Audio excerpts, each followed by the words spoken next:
परमात्मा सतगुरु के रूप में आते हैं, क्योंकि बिना परमात्मा के हमें कोई भी अपने घर का रास्ता बता नहीं सकता है।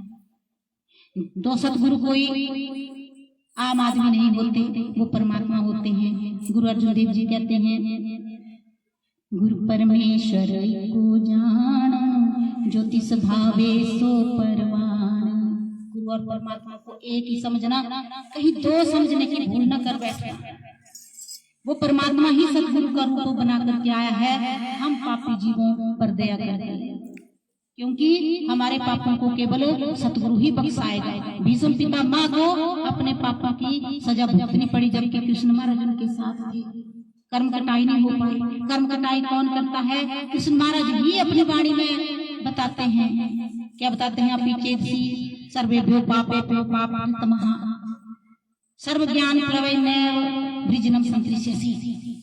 हे अर्जुन, वो संत सतगुरु आपको ऐसी युक्ति बताते हैं, ऐसा ज्ञान देते हैं, उस नाम का भेद देते हैं, जिसको बार बार अपनी वाणी में वो गूढ़ रहस्य कह करके बयान करते हैं। उसमें वो कहते हैं तो सबसे अधिक पाप करने वाला भी होगा, तब भी तो उन संतों के द्वारा दी गई ज्ञान की नौका पर बैठ करके अनायास ही भवसागर से पार हो जाएगा। वो ऐसी ज्ञान अग्नि देते हैं, यथोदासी समुद्र अग्नि भस्मसात कुरुते अर्जुन। ज्ञान अग्नि सब कर्माणि भस्मसात कुरुते तथा, ऐसी ज्ञान अग्नि वो हमारे घट में जलाते हैं। हमारी जो त्रिकुटी है, यहाँ पर हमारे सारे कर्मों का भंडार भरा पड़ा है, वहीं से हमें प्रारंभ के रूप में भुगतने को मिलता है। हम नए कर्म और कर डालते हैं, फिर वो भी भोगने पड़ते हैं, राई पाई का साथ देना पड़ता है।